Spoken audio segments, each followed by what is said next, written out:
sa'yo na rin mismo manggaling, tama ba? Isa ka sa mga nakatanggap ng sabina galing sa PNP CIDG?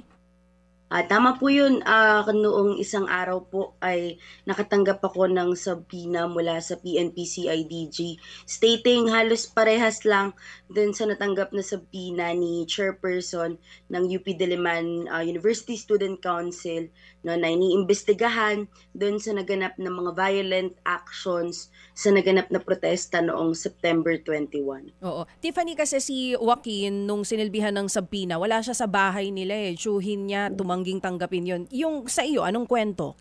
Nung isang araw pinadala, sino ang tumanggap? Sige. Ayan, nag-umpisa po itong ginawang I think intimidation na pagpunta ng PNP CIDG sa bahay namin noong October 10. So noong October 10, sa dati po naming residential address ay nagpunta ang PNP CIDG para hanapin ako, stating na ako po ay kanilang hinahanap involved doon sa naganap na protesta noong September 21. Actually, may mga dala pa sila na mga printed na pictures ko sa mga protest para i-identify ako. So, noong October 10, ganun po, pinagtanong kung doon pa ako nakatira sa dati naming residential address. Nung malaman na hindi, ay sabi nila, hahanapin daw nila kung saan ako kasalukuyang nakatira.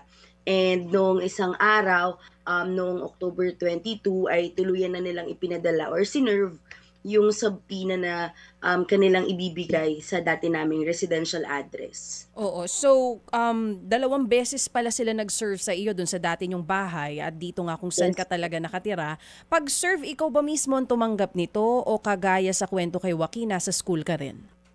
Actually, katulad din po halos kay Joaquin na dahil yung address na nakapertain doon sa sabina ay dati ko ng residential address at kasalukuyan hindi na ako doon nakatira, ay isang bahagi ng aming extended family. Ang aking lola yung nag-receive nung nasabing sabina na ipinadala ng PNP CIDG. So hindi rin po ako yung personal na nakatanggap. Oo.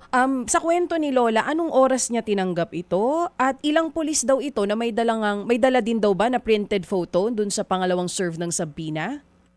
Nung pangalawang punta po, last October 22, nung isang araw, mababanggit ng aking lola na actually pinagkaguluhan pa nga sa lugar namin dahil parang kriminal yung hinahanap.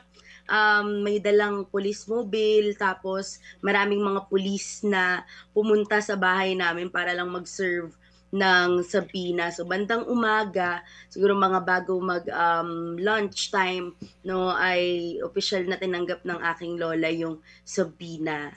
Mga bandang hapon nakarating sa akin. Ilang taon na si Lola, Tiffany?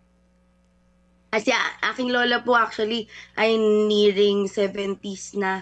So, senior citizen na po yung lola ko na nakatanggap nung sabina na yon nung October 22. Kaya sobra-sobra din yung pag-aalala dahil dun sa kanilang ginawa na pagpunta sa aming residential address.